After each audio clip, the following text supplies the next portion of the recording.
Honor, ethics, and accountability. Why honor precedes ethics? Honor comes before ethics because a person without honor has no moral scope and does not know which way to turn to be ethical. Honor goes to the core of public affairs. Since ancient time, only individuals perceived to be honorable could be trusted with the public business. Honor is influenced by the existing organization and political culture.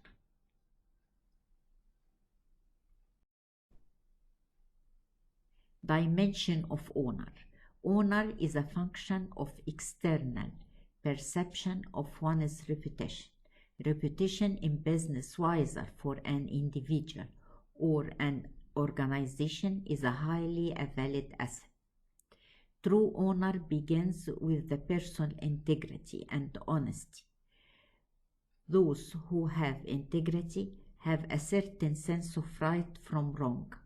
They know what their core beliefs are and what they will or will not do, no matter what is the pressure.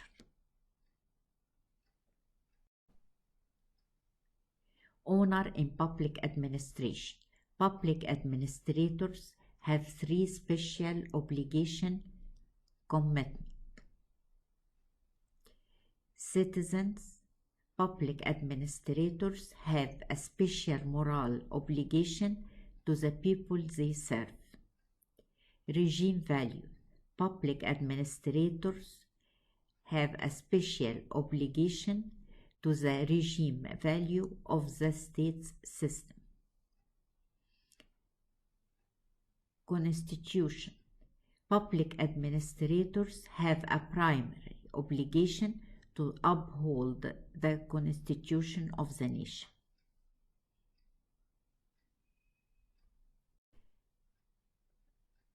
Regime values. Administrators with integrity understand what they have a special moral obligation to the people they serve. It is often said that managers are paid more than workers because they are paid to take risks, to make decisions that can cost them their jobs. Public managers live in an even riskier environment. Not only they take normal management risks, but they must also risk their careers, their reputations, sometimes even their lives, to protect the value of the regime. It is simply a matter of honor.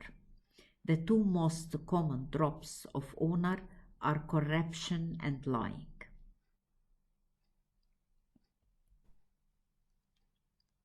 Corruption in public administration. When a public official misuses his or her office for self-gain, then the rule of law no longer achieved. Corruption also undermined economic rights. Consider bribery when it occurs within the competitive process of governmental purchasing. When contractors are rewarded illegally by means of bribes, the losing competitor can be said to have had unfair treatment. Bribery allows business operators depend on the flexible power of public officials for the smooth functioning of their business.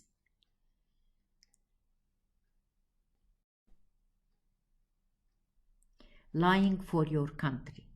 When do desirable public ends justify the lying means? Public officials lie when they commit and act generally considered to be a wrong to further the common good.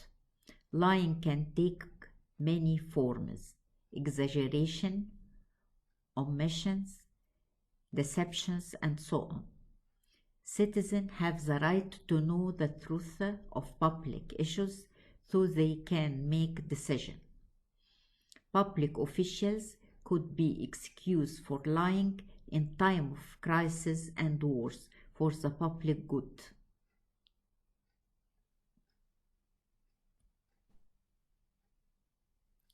Four main kinds of ethics. There are four main types of ethics in public administration: personal morality, professional ethics, social ethics, organizational ethics. The four levels of ethics. In public administration, there is hierarchy of level of ethics. The personal morality, the basic sense of right and wrong. The professional ethics, public administrators have a set of professional norms and rules that obligate them to act in a certain professional ways.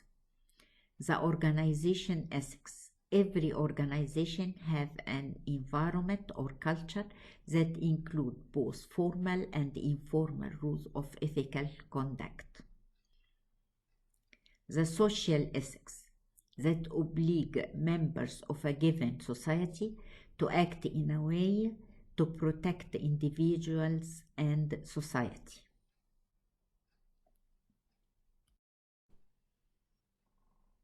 Standard of conduct. Many government agencies now have standards of conduct, which are formal guidelines for ethical behavior. Their objectives is to ensure that employees avoid using their official positions for private gain. Standards of conduct are related to specific organizations. Code of ethics are wide in scope and encompass a whole profession. A code of ethics is a statement of professional standards to which the practitioners of a profession say they subscribe.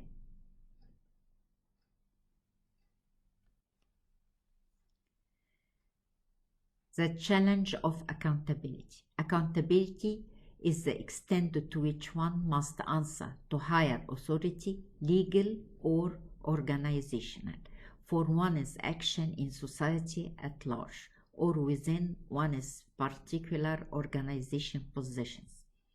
Elected officials are theoretically accountable to the political sovereignty control of the voters, so appointed officials are less accountable than elected officials, as they are accountable to their supervisors.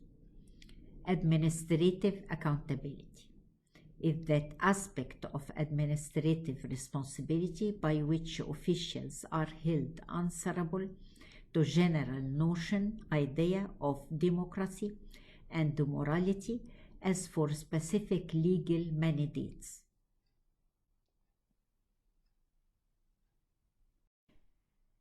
The challenge of accountability is to find a balance between completely trusting government officials to use their best professional judgment in the public interest and watching them so closely through legislative committees or executive review agencies that reduce their ability to function. Public administrators in a democracy work within the rule of law that applied equally to all.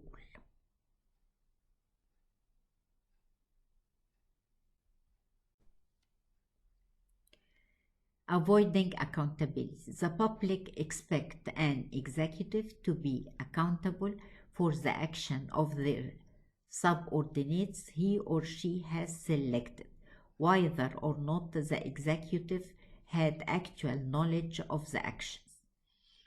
It is based on the belief that the selection of subordinates and the monitoring of their behavior is an executive responsibility.